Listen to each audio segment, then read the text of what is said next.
Hello everyone, இன்னைக்கு நம்ம Verma Vol-1 bookல இருக்கக்கூடிய Introduction to Physics chapterல Dimension and Uses of Dimension தான் பார்க்க போறோம். All the physical quantities of interest can be derived from the base quantities. அதாவது எல்லா physical quantitiesம் வந்து நம்ம base quantitiesல இருந்து நம்மளால derive பண்ண முடியும். அதே மாதிரி ஒரு குவாண்டிட்டியை வந்து நம்ம அந்த base quantities ஓட terms வச்சு நம்மளால எக்ஸ்பிரஸும் பண்ண முடியும். அதாவது எப்படின்னா as a product of different powers of base quantities. அதாவது இப்ப velocity அப்படின்னு வரப்போ உங்களுக்கு என்ன தெரியும் மீட்டர் பர் செகண்ட் அப்படின்னு தெரியும். ஓகே, மீட்டர் பர் செகண்ட் நம்ம இது எப்படி எழுதலாம் அப்படின்னா மீட்டர் பவர் -1 s பவர் -1 அப்படின்னு எழுதலாம். ஸோ இதோட பவர்ஸ் டிஃப்ரென்ஸா இருக்கு. ஸோ இதோட பவர்ஸ் டிஃப்ரெண்டா இருக்கு. இதை வந்து இதோட ப்ராடக்ட்ல நம்மளால எக்ஸ்பிரஸ் பண்ண முடியுதுல்ல. ஸோ அதான் as a product of different powers of base quantities. So இது ஒரு பேஸ் குவான்டிட்டி, இது ஒரு பேஸ் குவான்டிட்டி. ஸோ அந்த மாதிரி ஒரு பிசிக்கல் குவான்டிட்டிஸை வந்து நம்ம பேஸ் குவான்டிட்டிஸோட டேர்ம்ஸாலையும் நம்மளால என்ன பண்ண முடியும், எக்ஸ்பிரஸ் பண்ண முடியும் அப்படின்னு சொல்றாங்க. ஸோ இந்த எக்ஸ்போனன்ட் இருக்குல்ல, இதுதான் நம்ம எக்ஸ்போனன்ட்னு சொல்லுவோம். ஸோ இந்த 1 இந்த -1 இந்த எக்ஸ்போனன்ட்டை தான் நம்ம என்னன்னு சொல்றோம் அப்படின்னா dimension of the quantity in that base அப்படின்னு சொல்றோம். ஓகே, ஸோ நிறைய பேருக்கு இதுல கன்ஃபியூஷன் வரும். அதாவது டைமென்ஷன் அப்படின்னா என்னதுன்னா இந்த பவர்ஸ் மட்டும்தான், இந்த எக்ஸ்போனன்ட்ஸை மட்டும் தான் நம்ம என்னன்னு சொல்லுவோம் dimension in that base. In meter, அதே மாதிரி -1 இன் செகண்ட், அந்த மாதிரி. Okay, so dimension of the quantity in that base அப்படின்னு சொல்லுவோம். ஸோ இதுக்கு வந்து நம்மளுக்கு நல்லா புரியறதுக்காக ஒரு எக்ஸாம்பிள் மாதிரி ஃபோர்ஸ் வச்சு கொடுத்துருக்காங்க. Okay, force is equal to mass into acceleration நம்மளுக்கு தெரியும். Okay, F is equal to ma அப்படின்னு நம்மளுக்கு தெரியும் இல்லையா. ஸோ அந்த மாஸ் அப்படியே வச்சுட்டு ஆக்சலரேஷன் நம்ம எப்படி எழுதலாம், வெலாசிட்டி பை டைம் அப்படின்னு எழுதலாம் இல்லையா. So velocity by time.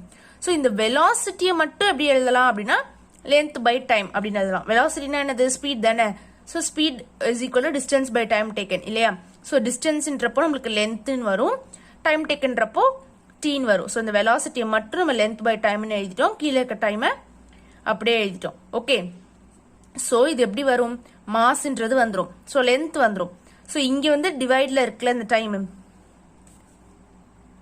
So இந்த டைம் அப்படின்றது இப்படி வந்துருமா இங்க கீழே. ஸோ டைம் இன்டு டைம் வந்து டைம் ஸ்கொயர் அப்படின்னு வரும். ஸோ இது மேலே போகும்போது நம்மளுக்கு எப்படி வரும், டைம் பவர் -2 அப்படின்னு வரும். So thus the dimensions of force are 1 in mass. ஸோ மாஸ்ல வந்து அதோட பவர் என்ன இருக்கு, 1 இருக்கு. ஸோ அதோட டைமென்ஷன் என்னன்னா 1 இன் மாஸ்ன்னு வரும், 1 in length and -2 in time. So dimensions of force அப்படின்னு கேட்கும் போது நம்ம என்ன எழுதுவோம், 1 in mass, 1 in length and -2 in time. The dimensions in all other base quantities are 0. So இன்னும் நிறைய இருக்குல்ல, மாஸ் லென்த் டைமை தவிர இன்னும் இந்த டெம்பரேச்சர் இருக்கு, அமௌண்ட் ஆஃப் சப்ஸ்டன்ஸ் இருக்கு. ஸோ அதுல எல்லாம் வந்து அதோட டைமென்ஷன்ஸ் வந்து 0 அப்படின்னு சொல்றாங்க. Note that in this type of calculation the magnitudes are not considered. So இந்த மாதிரி நம்ம கண்டுபிடிக்கும் போது நம்மளுக்கு அந்த மேக்னிடியூட்ஸ்லாம் நம்ம கன்சிடர் பண்ண மாட்டோம், ஜஸ்ட் இந்த ஃபார்முலா வச்சு நம்ம டைமென்ஷன்ஸை டிரைவ் பண்ணுவோம். Okay, it is equality of type of quantity that enters. Thus change in velocity, initial velocity, average velocity. So இந்த மாதிரி velocityனாலுமே initial velocityனாலுமே average velocity, final velocity இது எல்லாமே வந்து டைமென்ஷனலாவே எப்படி இருக்கும், ஈக்குவலா தான் இருக்கும். ஸோ நம்ம பார்க்கும்போது இனிஷியல் வெலாசிட்டினா வேற, ஆவரேஜ் வெலாசிட்டினா வேற அப்படின்னு வரும். பட் இது எல்லாமே டைமென்ஷனா பார்க்கும்போது நம்மளுக்கு எப்படி இருக்கும், ஈக்குவலா தான் இருக்கும் அப்படின்னு சொல்றாங்க. For convenience, the base quantities are represented by 1 letters. So அந்த 7 base quantities நம்ம என்ன பண்ணலாம், M, L, T. அப்புறம் எலக்ட்ரிக் கரண்ட் வந்து இங்க SC வர்மா புக்ல வந்து I அப்படின்னு கொடுத்திருக்காங்க. ஸோ நிறைய புக்ஸ்ல வந்து ஆக்சுவலி ஏன்னு இருக்கும். ஸோ இந்த புக்ல ஐன்னு பண்ணிருக்காங்க. ஸோ ரெண்டுமே ஆக்சுவலி கரெக்ட் தான். ஓகே, நெக்ஸ்ட் டெம்பரேச்சருக்கு வந்து கேன் வரும், அமௌண்ட் ஆஃப் சப்ஸ்டன்ஸ்க்கு மோல், அப்புறம் லூமினஸ் இன்டென்சிட்டிக்கு வந்து CD அப்படின்னு சொல்லிட்டு நம்ம ரெப்ரசென்ட் பண்ணுவோம். Okay, the physical quantity that is expressed in terms of base quantity is enclosed in a square bracket.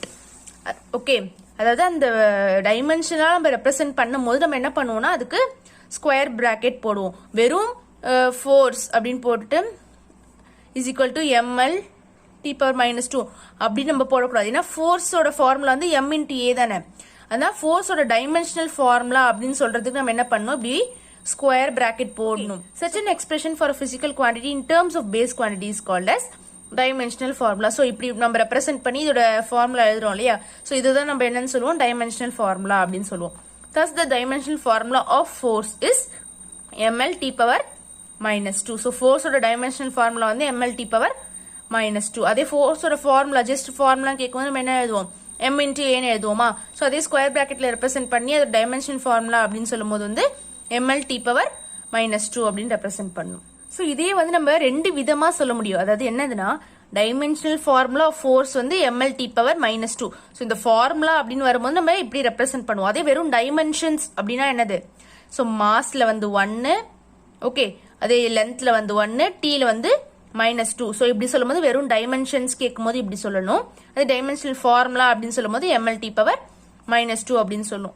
So இதே மாதிரி இதை ரெண்டு விதமா நம்மளால சொல்ல முடியும். ஓகே, நெக்ஸ்ட் வந்து ஒரு எக்ஸாம்பிள் மாதிரி கொடுத்துருக்காங்க. Calculate the dimensional formula of energy from the equation E is equal to 1 by 2 mv square அப்படின்னு சொல்லியிருக்காங்க. ஸோ இந்த எனர்ஜியோட டைமென்ஷனல் ஃபார்முலா கேட்டிருக்காங்க. ஓகேவா. ஸோ இந்த 1 by 2 அப்படின்றது வந்து என்னது, ஒரு நியூமரிக்கல் வேல்யூ தானே. ஸோ அந்த நியூமரிக்கல் வேல்யூக்கு வந்து டைமென்ஷனல் ஃபார்முலா கிடையாது. ஸோ நம்ம என்ன எழுதுவோம், வெறும் E is equal to mass, எம்முக்கு பதிலாக மாஸ் எழுதுவோம், இன்டூ வெலாசிட்டி ஸ்கொயர், வி ஸ்கொயருக்கு பதிலாக velocity square. Since 1 by 2 is a number and has no dimension. So இது வந்து நம்ம என்ன பண்ணிடலாம், அப்படியே விட்டுலாம். அந்த மாதிரி நம்பர்ஸ்லாம் வரதுக்கு வந்து டைமென்ஷனல் ஃபார்முலா கிடையாது. ஓகே, நெக்ஸ்ட் மாஸ்க்கு வந்து நம்ம என்ன எழுதுவோம், கேபிட்டல் எம்னு எழுதுவோம், இன்டூ வெலாசிட்டிக்கு வந்து என்னது லென்த் பை டைம் தானே. So length by time the whole square அப்படின்னு வரும். ஸோ இந்த ஸ்கொயர் வந்து எல்லுக்கு வந்துடும், டீக்கும் வரும். So M L square, T வந்து டிவிஷன்ல இருக்குல்ல, கீழே இருக்கனால அது மேலே வரும்போது நம்மளுக்கு எப்படி வரும், டி பவர் மைனஸ் 2 அப்படின்னு வரும். ஸோ எனர்ஜியோட டைமென்ஷனல் ஃபார்முலா என்னது அப்படின்னா ml square T power minus 2. So இது வந்து பொட்டன்ஷியல் எனர்ஜியா இருந்தாலும் சரி, கைனடிக் எனர்ஜியா இருந்தாலும் சொல்லி எந்த எனர்ஜியா இருந்தாலுமே வந்து எனர்ஜியோட டைமென்ஷனல் ஃபார்முலா நீங்க எந்த ஃபார்முலாக்கு போட்டு பார்த்தாலுமே இதே டைமென்ஷன் தான் வரும். ஓகே, நெக்ஸ்ட் வந்து யூசஸ் ஆஃப் டைமென்ஷன். ஃபர்ஸ்ட் இந்த மாதிரி யூசஸ் ஆஃப் டைமென்ஷன் நம்மளுக்கு 3 கொடுத்துருக்காங்க, ஏபிசின்னு. ஸோ ஃபர்ஸ்ட் வந்து homogeneity of dimensions in an equation. அதாவது ஈக்குவேஷனோட கரெக்ட்னஸை செக் பண்றதுக்காக நம்ம இந்த டைமென்ஷனை யூஸ் பண்ணுவோம். ஸோ இந்த ஈக்குவேஷன் வந்து நம்மளுக்கு கரெக்டா, ஸோ நம்ம போட்டிருக்க குவான்டிட்டிஸ்ல வந்து கரெக்டா இருக்கா அப்படின்னு செக் பண்றதுக்கு வந்து இந்த டைமென்ஷன்ஸை யூஸ் பண்ணலாம் அப்படின்னு சொல்றாங்க. ஸோ ஒரு ஈக்குவேஷன் அப்படின்னா வந்து நம்ம ஒரு பிளஸ் பண்ணி மைனஸ் பண்ணி, இப்போ 2 டேர்ம்ஸ் பிளஸ் பண்ணி இன்னொரு டேர்மை பண்ணுவோம். ஸோ அந்த மாதிரி இருக்கும் இல்லையா. ஸோ அந்த மாதிரி இருக்கிற ஈக்குவேஷன் வந்து எல்லா டேர்ம்ஸ், எல்லா ஒரு இண்டிவிஜுவல் டேர்ம்ஸ்க்குமே நம்மளுக்கு டைமென்ஷன் ஃபார்முலா எப்படி இருக்கணும்னா ஈக்குவலா இருக்கணும். Okay, the dimensions of all the terms in an equation must be identical. So இப்போ a plus b is equal to c அப்படின்றப்போ a ஓட டைமென்ஷன், b ஓட டைமென்ஷன், c ஓட டைமென்ஷன், இந்த மூணோட டைமென்ஷனுமே எப்படி இருக்கணும், ஈக்குவலா இருக்கணும் அப்படின்னு சொல்றாங்க. This is another way of saying that one can add or subtract similar physical quantities. அதாவது இதுக்கு என்ன அர்த்தம் அப்படின்னா நம்மளுக்கு சிமிலரான பிசிக்கல் குவான்டிட்டிஸை மட்டும் தான் நம்மளால ஆட் பண்ண முடியுமோ இல்ல சப்ராக்ட் பண்ண முடியும். Okay, this simple principle is called as principle of homogeneity of dimensions. So இந்த பிரின்சிபலை தான் நம்ம என்னன்னு சொல்லுவோம், principle of homogeneity of dimensions அப்படின்னு சொல்லுவோம். ஓகே, இது வந்து நம்ம எதுக்கு யூஸ் பண்றோம் அப்படின்னா இப்போ ஒரு equation maybe correct R not, so அதை செக் பண்றதுக்காக வந்து நம்ம இதை யூஸ் பண்றோம் அப்படின்னு சொல்றாங்க. ஸோ இப்போ வந்து நம்ம இந்த ஈக்குவேஷன் இருக்குல்ல, இது ஒரு kinematic equation, x is equal to ut plus half at square. So இந்த ஈக்குவேஷன் வந்து டைமென்ஷனலா கரெக்டா இருக்கா அப்படின்றத நம்ம இப்போ செக் பண்ண போறோம். ஓகே, ஃபர்ஸ்ட் இந்த எக்ஸ்ன்றது என்னது, நம்மளுக்கு டிஸ்டன்ஸ் தானே. ஸோ எக்ஸ்ன்றது டிஸ்டன்ஸ்னால அதோட டைமென்ஷன் என்ன இருக்குன்னா வெறும் எல் மட்டும் இருக்கும். ஆக்சுவலி இது வந்து ஒரு டேர்ம், இது ஒரு டேர்ம், இது வந்து ஒரு டேர்ம், இது வந்து அடிஷன்ல இருக்கனால இது வந்து ஒரு டேர்ம், இது ஃபுல்லா ஒரு டேர்ம் அப்படின்னு வரும். ஸோ இந்த மூணுத்தோட டைமென்ஷனும் எப்படி இருக்கணும், சேமா இருக்கணும். அப்பதான் இது வந்து கரெக்டான ஈக்குவேஷன். ஓகே, ஃபர்ஸ்ட் இந்த எக்ஸுக்கு பார்க்கும்போது நம்மளுக்கு எல்ன்றது கிடைக்குது. Next U into D.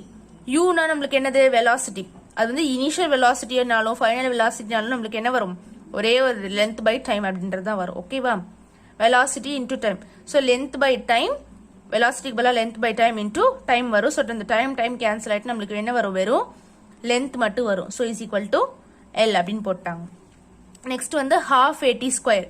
இதோட டைமென்ஷனல் ஃபார்முலா என்னன்னு பாத்தீங்கன்னா இந்த ஹாஃப் அப்படின்றது நம்மளுக்கு போயிடும். ஏன்னா இந்த மாதிரி நியூமரிக்கல் வேல்யூஸ்க்கு வந்து டைமென்ஷன் கிடையாது. ஸோ இந்த ஹாஃப் எடுத்துக்கூடாது. நெக்ஸ்ட் ஏக்கு பதில் ஆக்சலரேஷன் இன்டூ டைம் ஸ்கொயர் அப்படின்னு வரும். ஆக்சலரேஷன்னா என்னது, வெலாசிட்டி பை டைம் இன்டூ இந்த டைம் ஸ்கொயர் அப்படின்னு எழுதிடலாம். வெலாசிட்டின்றது நம்ம என்னன்னு சொல்லுவோம், லென்த் பை டைம் அப்படின்னு சொல்லுவோம். ஸோ கீழே வந்து மறுபடியும் டைம் வரும் இன்டூ டைம் ஸ்கொயர். ஸோ இந்த டைமும் சேர்ந்து நம்மளுக்கு என்ன வந்துடும், டைம் ஸ்கொயர் அப்படின்னு வரும்.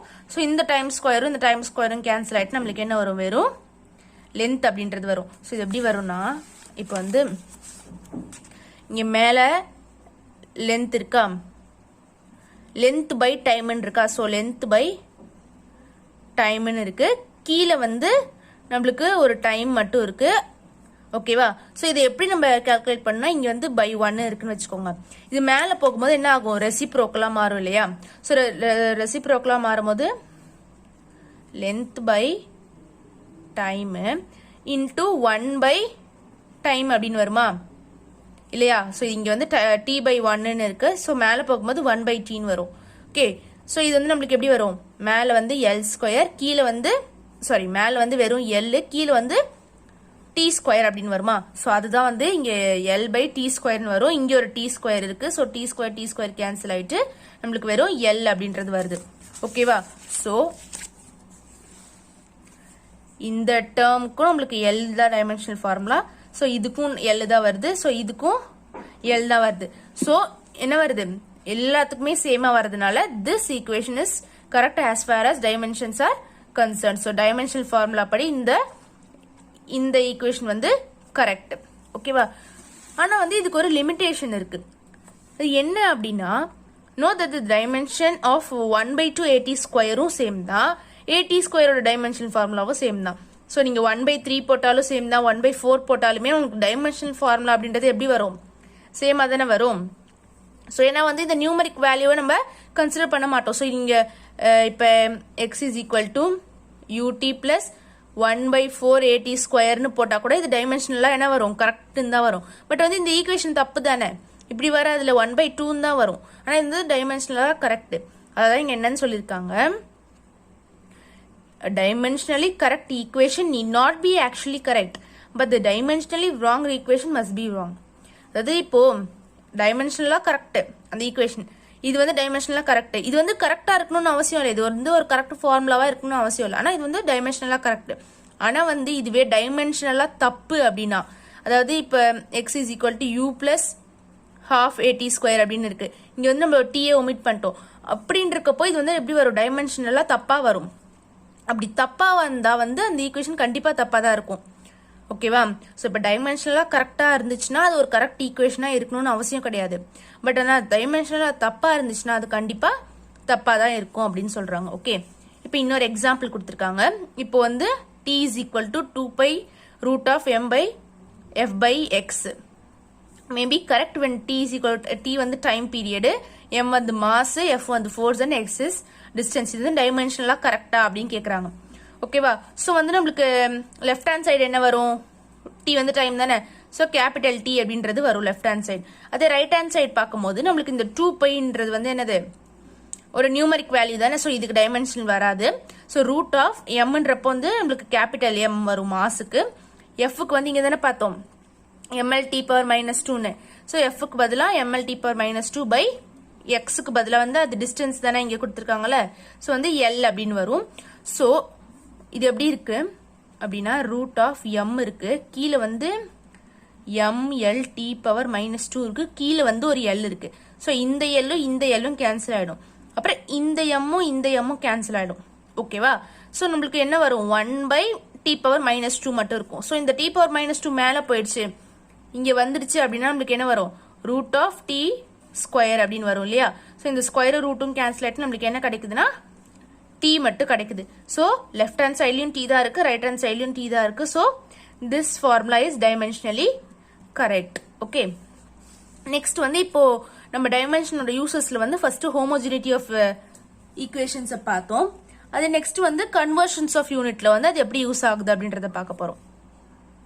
இப்போ வந்து நம்ம பேஸ் குவான்டிட்டிஸை வந்து டிஃபரன்ட் செட்ஸ் ஆஃப் யூனிட்ஸ்ல வந்து நம்ம எக்ஸ்பிரஸ் பண்றோம் அப்படின்னா, இதோ வேற எஸ்ஐ யூனிட் தவிர வேற ஏதோ ஒரு யூனிட்ல நம்ம எக்ஸ்பிரஸ் பண்றோம்னா அதுல இருந்து டிரைவ் பண்ற குவான்டிட்டியும் என்ன ஆகும், அந்த யூனிட்ஸ் வந்து சேஞ்ச் ஆகும் இல்லையா. ஸோ அந்த கன்வர்ஷன் ஃபேக்டர், இப்போ இதுல இருந்து இது கன்வெர்ட் பண்றதுக்கு ஒரு ஃபேக்டர் தேவையில்ல. ஸோ அந்த ஃபேக்டர், அந்த கன்வர்ஷன் ஃபேக்டர் கண்டுபிடிக்கிறதுக்கு தான் இந்த டைமென்ஷன்ஸ் வந்து யூஸ் ஆகுது அப்படின்னு சொல்றாங்க. ஸோ அதுக்கு வந்து ஒரு எக்ஸாம்பிளும் கொடுத்துருக்காங்க. ஸோ இப்போ ப்ரெஷரோட யூனிட் வந்து எஸ்ஐ யூனிட்ல வந்து 1 பாஸ்கல். ஓகேவா. ஸோ வந்து எஸ்ஐ யூனிட்ல வந்து கேஜி மீட்டர் செகண்ட். ஸோ இதுல பார்க்கும்போது வந்து ப்ரெஷருக்கு வந்து 1 பாஸ்கலா இருக்கு. அதே 1 கிராம், ஓகே 1 கிராம் 1 செகண்ட், அப்புறம் 1 சென்டிமீட்டர். இதுல பார்க்கும்போது வந்து அந்த ப்ரெஷரோட இது என்ன ஆகும், சேஞ்ச் ஆகும்ல. ஸோ இது வந்து சிஜிஎஸ் சிஸ்டம் அப்படின்னு சொல்லுவோம். இது centimetre, gram, second. So SI சிஸ்டம்ல பார்க்கும்போது ப்ரெஷருக்கு வந்து 1 பாஸ்கல் இருக்கு. அதே சிஜிஎஸ் சிஸ்டம்ல என்னவா இருக்கும் அப்படின்னு கேட்குறாங்க. ஸோ இதை கண்டுபிடிக்கிறதுக்கு வந்து நம்ம இந்த டைமென்ஷன்ன்றது வந்து நம்மளுக்கு யூஸ் ஆகுது அப்படின்னு சொல்றாங்க. ஸோ இது எப்படி கண்டுபிடிக்கலாம் அப்படின்னா, ஃபர்ஸ்ட் வந்து ப்ரெஷரோட டைமென்ஷனல் ஃபார்முலாவை நம்ம கண்டுபிடிச்சுக்கணும். ஸோ ப்ரெஷர்னா என்னது, ஃபோர்ஸ் பை ஏரியா. ஓகேவா? ஸோ ஃபோர்ஸ் ஓட டைமென்ஷன் பை ஏரியாவோட டைமென்ஷன். ஓகேவா? So ml t power -2 L square divide by ஏரியாக்கு வந்து என்னது, லென்த் இன்டு லென்த்னால L ஸ்கொயர் அப்படின்னு வரும். ஓகே, ஸோ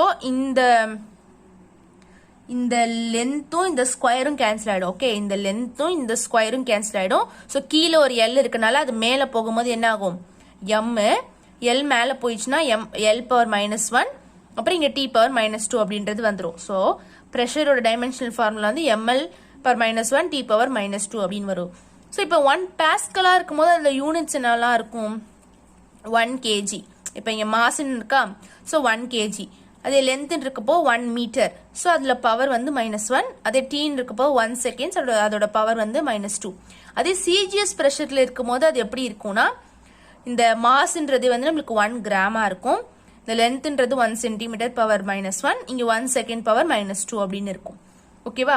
ஸோ இப்போ நம்ம இந்த கண்டுபிடிக்கிறதுக்கு என்ன பண்ண போறோம், இந்த கன்வர்ஷன் ஃபேக்டரை கண்டுபிடிக்கிறதுக்கு வந்து இது ரெண்டுத்தையும் நம்ம டிவைட் பண்ணிக்கலாம். ஸோ டிவைட் பண்ணும்போது இங்கே வந்து 1 kg பை 1 கிராம் பவர் 1 இங்கே. ஓகேவா?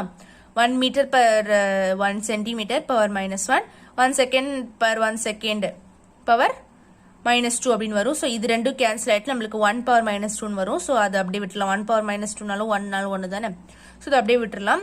ஸோ இந்த 1 kg அப்படின்றது வந்து என்னது, 1 kg நான் வந்து 10 பவர் 3 கிராம் பை 1 கிராம் அப்படின்னு வரும்.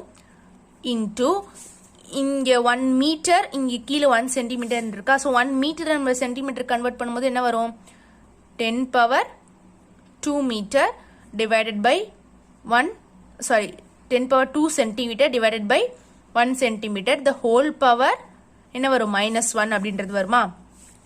ஓகே, இப்போ வந்து நம்மளுக்கு என்ன ஆயிடும், இந்த கிராமும் கேன்சல் ஆயிட்டு 10 கியூப் வரும். இன்டூ இந்த சென்டிமீட்டர் கேன்சல் ஆயிட்டு 2 இன்டூ -1 வந்து 10 to the power -2 அப்படின்னு வருமா. ஸோ இந்த பேஸ் சேமா இருக்கனால பவர்ஸ் என்ன பண்ணிக்கலாம், ஆட் பண்ணிக்கலாம். ஸோ 3 - 2 வந்து 1. ஸோ 10 பவர் 1 அப்படின்னு வரும். ஸோ இஸ் ஈக்குவல் டு நம்மளுக்கு என்ன வரும், 10 அப்படின்னு வரும். So 1 pascal is equal to 10 CGS pressure. இந்த கன்வர்ஷன் ஃபேக்டர் அப்படின்றது என்னதுன்னா இந்த 10. ஸோ இந்த கன்வர்ஷன் ஃபேக்டரை கண்டுபிடிக்கிறதுக்கு வந்து இந்த டைமென்ஷனல் ஃபார்முலா யூஸ் ஆகுது அப்படின்னு சொல்றாங்க. ஓகே, நெக்ஸ்ட் வந்து deducing relation among the physical quantities. So இப்போ 2 physical quantity இருக்கு, 3 physical quantity இருக்குன்னா அதுக்கு நடுவில் என்ன ரிலேஷன் இருக்கு அப்படின்றத வந்து இந்த டைமென்ஷனல் ஃபார்முலா வச்சு நம்மளால கண்டுபிடிக்க முடியும். அதாவது இப்போ வந்து நம்ம ஒரு பிசிக்கல் குவான்டிட்டி இருக்கு. ஸோ அந்த பிசிக்கல் குவான்டிட்டி வந்து சில ஒரு 2-3 பிசிக்கல் குவான்டிட்டிஸ் மேல வந்து என்ன இருக்கு, டிபெண்ட் ஆகிட்டு இருக்கு. அது இல்லாமல் அந்த டிபெண்டன்ஸ் எப்படி இருக்குன்னா ப்ராடக்ட் டைப்ல இருக்கு. அதாவது இப்போ ஃபார் எக்ஸாம்பிள் சொல்லணும்னா டி அப்படின்றது இருக்கு, அது வந்து ஏ மேல டிபெண்ட் ஆயிருக்கு, பி மேல டிபெண்ட் ஆயிருக்கு, சி மேலயும் டிபெண்ட் ஆயிருக்கு. ஓகேவா? அது இல்லாம இது எல்லாமே என்ன இருக்கு, ப்ராடக்ட் டைப்ல இருக்கு. ஸோ இதோட பவர்ஸ் என்னவா வேணாலும் இருக்கலாம், +2 இருக்கலாம், -3 இருக்கலாம், -1 இருக்கலாம். ஸோ இதோட பவர்ஸ் என்னவா வேணாலும் இருக்கலாம். பட் வந்து இந்த டி அப்படின்றது இந்த 3 வேல்யூஸ் மேல டிபெண்ட் ஆகிட்டு இருக்கு. அந்த 3 வேல்யூஸுமே எப்படி இருக்குன்னா ப்ராடக்ட் டைப்ல இருக்கு. ஸோ அப்படி இருக்கும் போது வந்து நம்மளால என்ன பண்ண முடியும்னா இந்த ரிலேஷனை வந்து கண்டுபிடிக்க முடியும் அப்படின்னு சொல்றாங்க. ஸோ இப்போ A + B அப்படி +C அப்படின்னு இருக்கப்போ இந்த டி இதோட டைமென்ஷன் ஃபார்முலா நம்மளால கண்டுபிடிக்க முடியாது, அந்த ரிலேஷனையும் நம்மளால கண்டுபிடிக்க முடியாது. அதே இந்த ப்ராடக்ட் டைப்ல இருக்கும் போது நம்மளால என்ன பண்ண முடியும்னா இந்த ரிலேஷனை கண்டுபிடிக்க முடியும் அப்படின்னு சொல்றாங்க. ஓகேவா? ஸோ வந்து ஒரு எக்ஸாம்பிளுக்கு வந்து டைம் பீரியட் ஆஃப் சிம்பிள் பெண்டுலமை கண்டுபிடிக்க போறோம். எப்படின்னா அந்த சிம்பிள் பெண்டுலம் வந்து எதெல்லாம் மேல டிபெண்ட் ஆகிருக்கு அப்படின்னா, ஒரு பாப் இருக்கு, அது வந்து ஒரு ஸ்ட்ரிங்குக்கு அட்டாச் ஆகிருக்கு, which oscillates under the action of force of gravity. அப்புறம் வந்து இப்படி ஆசிலேட் ஆகிட்டே இருக்கு. அது எதனால அப்படின்னா அந்த ஃபோர்ஸ் ஆஃப் கிராவிட்டினால ஆசிலேட் ஆகிட்டு இருக்கு. Thus the time period may be depend on the length of the string. So அந்த டைம் பீரியட் எது மேலாம் டிபெண்ட் பண்ணி இருக்கும் அப்படின்னா, ஸோ இங்கே ஒரு ஸ்ட்ரிங் இருக்குன்னு சொன்னோம், அதோட லென்த்துக்கு டிபெண்ட் ஆகிருக்கும், அப்புறம் இந்த பாபோட மாஸுக்கு டிபெண்ட் ஆகிருக்கும், அப்புறம் இந்த கிராவிட்டி இந்த ஆக்சிலரேஷன் டியூ டு கிராவிட்டி மேலே டிபெண்ட் ஆகி இருக்கும் அப்படின்றது நம்மளுக்கு தெரிஞ்சிச்சு. ஸோ இது எல்லாமே எப்படி இருக்குன்னா ப்ராடக்ட்ல இருக்கும். எல்லாமே எல்லாத்து மேலே டைரக்ட்லி ப்ரொபோஷனல் தானே. ஸோ எல்லாத்து மேலே டைரக்டா டிபெண்ட் ஆயிருக்கனால ப்ராடக்ட்ல இருக்கு. ஸோ இது எல்லாமே இந்த டிபெண்டன்ஸ் அப்படின்னு வரும்போது நம்மளுக்கு என்ன வரும், ப்ரொபோஷனல் அப்படின்னு வரும். ஓகேவா. ஸோ ப்ரொபோஷனல் நம்மளுக்கு ஈக்குவலா மாத்துறதுக்கு வந்து நம்மளுக்கு ஒரு ப்ரொபோஷனாலிட்டி கான்ஸ்டன்ட் போடுவோம். ஸோ இந்த கான்ஸ்டன்ட் தான் வந்து இந்த கே. ஓகேவா.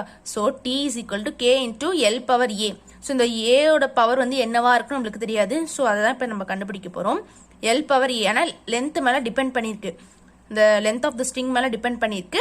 அதோட பவர் வந்து நம்மளுக்கு என்னன்னு தெரியாது. ஸோ ஏன்னு வச்சுக்கலாம். அந்த பாபோட மாஸ் மேல டிபெண்ட் பண்ணிருக்கு. ஸோ அந்த மாஸோட பவர் வந்து பின்னு வச்சுக்கலாம். Next acceleration due to gravity வந்து ஜி ஓட பவர் நம்மளுக்கு என்னன்னு தெரியாதனால நம்மளுக்கு சின்னு வச்சுக்கலாம். ஸோ இந்த கே அப்படின்றது வந்து ஒரு டைமென்ஷன்லெஸ் கான்ஸ்டன்ட். ஸோ அதுக்கு வந்து டைமென்ஷன்ல எதுவும் கிடையாது. இந்த ஏபிசி எதை நம்ம இப்போ என்ன பண்ண போறோம்னா கண்டுபிடிக்க போறோம். So T is equal to இந்த ஸ்மால் எல் வந்து நம்ம டைமென்ஷன்ல எப்படி சொல்லுவோம், capital L power A M power B. So இந்த gravity acceleration due to gravity தானே. ஸோ ஆக்சிலரேஷன் அப்படின்னா நம்மளுக்கு என்ன வரும், இங்க கண்டுபிடிச்சோம் இல்லையா. ஸோ ஆக்சிலரேஷன் என்னது, எல்டி பவர் -2. ஓகேவா. ஸோ இந்த எல்டி பவர் -2 வந்து என்ன பண்ண போறோம், இந்த இடத்துல சப்ஸ்டியூட் பண்ண போறோம். ஸோ இந்த ஜிக்கு பதிலாக நம்ம என்ன பண்ணிக்கிறோம், எல்டி பவர் -2 சப்ஸ்டியூட் பண்ணிக்கிறோம். த ஹோல் பவர் சி அப்படின்றது வரும். ஓகேவா. ஸோ இப்போ லென்த் இங்க ஒரு லென்த் இருக்கு, இங்க ஒரு எல் இருக்கு இல்லையா. ஸோ இந்த சி உள்ள போயிடுச்சு அப்படின்னா இப்போ எப்படி வரும்னா, இப்போ T is equal to L power ஏன்னு இருக்கு, எம் பவர் பின்னு இருக்கு. So LT power -2, so LT power -2 the whole power சின்னு இருக்கா. ஸோ இந்த சி உள்ள போகும்போது என்ன ஆகும்னா L power C T power -2 into C அப்படின்னு வரும். ஓகே. ஸோ இது உள்ள போயிடுச்சு. So L power C T power -2c அப்படின்னு வரும். ஸோ இப்போ நம்ம லென்த் மாஸ் அதெல்லாம் சேர்த்து எழுத போறோம். ஸோ இங்க வந்து 2 லென்த் இருக்கா, இஸ் ஈக்குவல் டு லென்த் போட்டுட்டு பேஸ் சேமா இருக்கனால பவர்ஸ் என்ன பண்ணிக்கலாம், ஆட் பண்ணிக்கலாம். ஸோ ஏ பிளஸ் சி அப்படின்னு வரும். மாஸுக்கு வந்து பி வரும், டீக்கு வந்து -2c அப்படின்னு வரும். ஸோ இந்த பக்கம் டி அப்படின்றது வந்துருமா. ஸோ இப்போ என்ன பண்ண போறோம், இந்த ரெண்டு சைடுமே இருக்கிற பவர்ஸை ஈக்குவேட் பண்ண போறோம். ஸோ இங்க லென்த்துக்கு வந்து ஏ பிளஸ் சி இருக்கு, இந்த பக்கம் லென்த்துக்கு என்ன இருக்கு, ஆக்சுவலி இங்க எதுவுமே இல்லைன்னா லென்த்துக்கு வந்து பவர் 0 இருக்குன்னு அர்த்தம். ஓகேவா. ஸோ லென்த்துக்கு வந்து இங்க ஏ பிளஸ் சி, இங்க லென்த்துக்கு வந்து 0. So 0 is equal to A plus C அப்படின்னு சொல்லிட்டு நம்ம ஈக்குவேட் பண்ண போறோம். 0 அப்படின்னு வரும். நெக்ஸ்ட் வந்து இங்க மாஸுக்கு வந்து பி இருக்கு, இங்க மாஸ்க்கு வந்து 0 இருக்கு. So B is equal to 0. Next வந்து இங்க -2c இருக்கு, இங்க என்ன இருக்கு 1 இருக்கா. So -2c is equal to 1. So b ஓட வேல்யூ நம்மளுக்கு என்னன்னு தெரிஞ்சிச்சு, 0 தெரிஞ்சிருச்சு. c ஓட வேல்யூ என்னது, இந்த -2 இந்த பக்கம் வந்துச்சுன்னா என்ன ஆகும், c இஸ் ஈக்குவல் டு -1/2 அப்படின்னு வருமா. ஸோ b ஓட வேல்யூ தெரிஞ்சிச்சு, c ஓட வேல்யூ -1/2 தெரிஞ்சிச்சு. இப்போ வந்து a ஓட வேல்யூ எப்படி கண்டுபிடிக்கிறது, a பிளஸ் இங்க c க்கு பதிலா -1/2 இஸ் ஈக்குவல் டு 0 வரும். இந்த -1/2 இந்த பக்கம் போயிடுச்சுன்னா a இஸ் ஈக்குவல் டு +1/2 அப்படின்னு வரும். ஸோ b ஓட வேல்யூ 0, c ஓட வேல்யூ -1/2, a ஓட வேல்யூ வந்து +1/2. ஓகேவா. ஸோ அது என்ன பண்ண போறோம் அப்படின்னா இந்த இடத்துல சப்ஸ்டியூட் பண்ண போறோம். ஓகே. ஸோ இந்த இடத்துல சப்ஸ்டியூட் பண்ணும் போது நம்மளுக்கு என்ன ஆயிடும், t இஸ் ஈக்குவல் டு இந்த கேவை நம்ம அப்படியே போட்டுருவோம். போட்டுட்டு எல் பவர் ஏன்னு இருக்கா. ஸோ ஏ ஓட வேல்யூ என்னது 1/2. 1/2னாலே என்ன பண்ணிடலாம், நம்ம ரூட் போட்டுடலாம். பவர்ல 1/2 இருக்குல்ல. இப்ப எல் பவர் 1/2 இருக்குன்னா அதுக்கு என்ன வரும், அது ஸ்கொயருக்குள்ள இருக்குன்னு அர்த்தமா. ஸோ பிளஸ் இருக்கனால மேல வந்துடும். பிக்கு வந்து 0. ஓகேவா. ஸோ எம்க்கு வந்து 0னா எம்ஏ கிடையாதுன்னு அர்த்தம். ஓகேவா. அது எம் மேல டிபெண்டே இல்லைன்னு அர்த்தம். நெக்ஸ்ட் வந்து g பவர் -1/2. ஸோ 1/2னாலே ஸ்கொயர் ரூட்குள்ள வரும், மைனஸ்னால அது வந்து கீழே வரும். ஸோ அந்த ரிலேஷன் என்ன அப்படின்னா t is equal to k into root of L by g அப்படின்னு அர்த்தம். Thus, by dimensional analysis, we can deduce that the time period of simple pendulum is independent of its mass.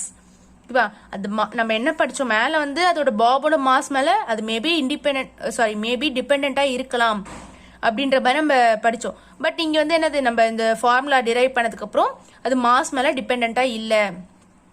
ஓகேவா. அது இல்லாம proportional to square root of length of the pendulum and is inversely proportional to the square root of the acceleration due to gravity அப்படின்றத நம்ம கண்டுபிடிச்சிட்டோம். Okay, next வந்து இதோட லிமிடேஷன்ஸ்லாம் என்ன அப்படின்றத பார்க்க போறோம். Although dimensional analysis is very useful in deducing certain relations, it cannot lead us too far. First of all, we have to know the quantities on which the particular physical quantity depends. So இந்த மாதிரி dimensional மெத்தடை வச்சு இந்த மாதிரி ஃபார்முலாவில் நம்ம drive பண்ணணும் அப்படின்னா ஃபர்ஸ்ட் வந்து இப்போ இந்த டைம் பீரியட் வந்து இந்த மாஸ் ஆஃப் த பாப் மேலே டிபெண்ட் ஆகிருக்கு, அந்த லென்த் ஆஃப் த ஸ்ட்ரிங் மேலே டிபெண்ட் ஆகிருக்கு, ஆக்சலரேஷன் டியூ டு கிராவிட்டி மேலே டிபெண்ட் ஆகிருக்கு அப்படின்றத ஃபர்ஸ்ட் நம்ம கண்டுபிடிக்கணும் இல்லையா. ஸோ அதை ஃபர்ஸ்ட் கண்டுபிடிக்கிறது அதுவே நம்மளுக்கு கஷ்டம். ஸோ அதை கண்டுபிடிச்சி அதோட அப்புறம் அந்த டைமென்ஷன்ஸ் எல்லாம் ஈக்குவேட் பண்ணி அதுக்கப்புறம் அதுல இருந்து ரிலேஷன் கொண்டு வரணும். அது மட்டும் இல்லாமல் அந்த ரிலேஷன் அந்த டிபெண்டன்ஸ் எப்படி இருக்கணும்னா ப்ராடக்ட் டைப்ல இருக்கணும். ஓகேவா. ஸோ இங்கே பார்த்தோம் இல்லையா. ஸோ இந்த டிபெண்டன்ஸ்ல அப்படி இருக்கு, இதுக்கு நடுவில் ப்ராடக்ட் தானே. ஸோ ப்ராடக்ட் டைப்ல இருக்கணும். அதே அடிஷன்லயோ சப்ராக்ஷன்லயோ இருந்தால் நம்மளால பண்ண முடியாது. ஓகேவா. For example the distance travelled by uniform accelerated particle, அதாவது இந்த X is equal to UT plus half AT square நம்ம படிச்சிருப்போம் இல்லையா. ஸோ அந்த ஈக்குவேஷனை வந்து இப்போ இந்த ஈக்குவேஷனை வந்து இப்போ நம்ம பண்ணோம்ல அந்த டி ஓட இதை டிரைவ் பண்ண மாதிரி இதை பண்ண முடியாது. ஏன்னா இது வந்து எப்படி இருக்கு, ப்ராடக்ட் டைப்ல இல்ல. ஸோ இந்த மாதிரியான ஈக்குவேஷன்ஸ்லாம் நம்மளால இந்த டைமென்ஷனல் ஃபார்முலா வச்சு கொண்டு வர முடியாது அப்படின்னு சொல்றாங்க. அது இல்லாம secondly the numerical constants have no dimensions cannot be deduced by the method of dimensions. அதே மாதிரி தான் இந்த நியூமரிக்கல் கான்ஸ்டன்ஸ் இங்க 1/2 பதிலாக நம்ம 1/4 போட்டாலும் அது கரெக்ட் தான்.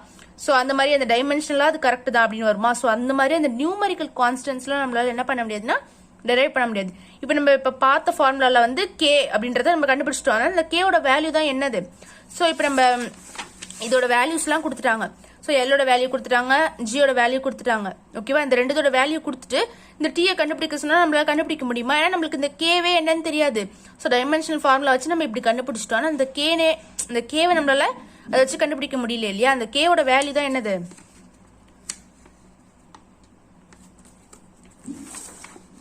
அந்த கேவோட வேல்யூ என்னதுன்னா 2π அப்படின்னு வரும். ஓகேவா. ஸோ இந்த 2π அப்படின்றத வந்து நம்ம வேற எங்கேயோ இருந்து கண்டுபிடிச்சோ இதுக்கு 2π தான் வரும் அப்படின்றத நம்மளால கண்டுபிடிக்க முடியும். அதே அந்த ஃபார்முலா அந்த டைமென்ஷன் அனாலிசிஸ் வச்சு நம்மளால கண்டுபிடிக்க முடியாது அப்படின்னு சொல்றாங்க. thirdly the method works only if there are as many as equation available as there are unknown. இப்போ நம்மளுக்கு 3 குவான்டிட்டிஸ் தெரியல, மூணுத்தோட வேல்யூஸ் தெரியல அப்படின்னா நம்மளுக்கு 3 ஈக்குவேஷன்ஸ் வேணும். ஸோ 3 ஈக்குவேஷன்ஸ் இருந்தா மட்டும்தான் நம்ம மூணுத்தோட வேல்யூஸை கண்டுபிடிக்க முடியும். ஸோ நம்ம இங்க பார்த்தோம் இல்லையா. ஸோ இங்க பார்த்தோம், இங்க வந்து நம்மளுக்கு பியோட வேல்யூ தெரியாது, சியோட வேல்யூ தெரியாது, ஏவோட வேல்யூ தெரியாது. ஸோ இந்த 3 வேல்யூஸ் தெரியாது. ஆனால் நம்மளுக்கு அதே மாதிரி 3 ஈக்குவேஷன்ஸ் தேவைப்படுது இல்லையா. ஸோ அதே மாதிரி நம்மளுக்கு 3 வேல்யூஸ் தெரியல, 4 வேல்யூஸ் தெரியலன்னா அதுக்கேற்ற மாதிரி நம்மளுக்கு அத்தனை ஈக்குவேஷன்ஸும் நம்மளுக்கு தேவைப்படும். ஸோ இதே நம்மளுக்கு இந்த பேஸ் குவான்டிட்டிஸ் மொத்தம் 7 இருக்கு. ஸோ அந்த மாதிரி இன்க்ரீஸ் ஆகிட்டே போகும்போது நம்மளுக்கு என்ன ஆகும்னா ஒரு 7 குவான்டிட்டிஸ் கண்டுபிடிக்கிற மாதிரி இருக்கும். பட் ஆனால் நம்மளுக்கு கிடைச்ச ஈக்குவேஷன்ஸ் வந்து 3-4 தான் இருக்கும். ஸோ அந்த மாதிரியான டைம்ல வந்து நம்மளால என்ன பண்ண முடியாது அப்படின்னா ஸோ அந்த டைமென்ஷனல் ஃபார்முலா வச்சு அந்த ரிலேஷனை கண்டுபிடிக்க முடியாது. Okay. So the dimensions of these 3 may be equated in guessed relation giving at most 3 equations the exponents. So இந்த மாதிரி 3 இருக்கும் நம்மள கண்டுபிடிச்சிடலாம்.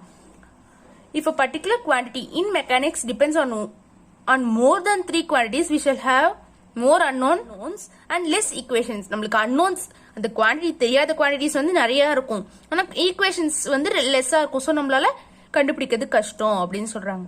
ஓகேவா. ஸோ அவ்வளோதான் இந்த dimensions and uses of dimensions. Thank you for வாட்சிங்.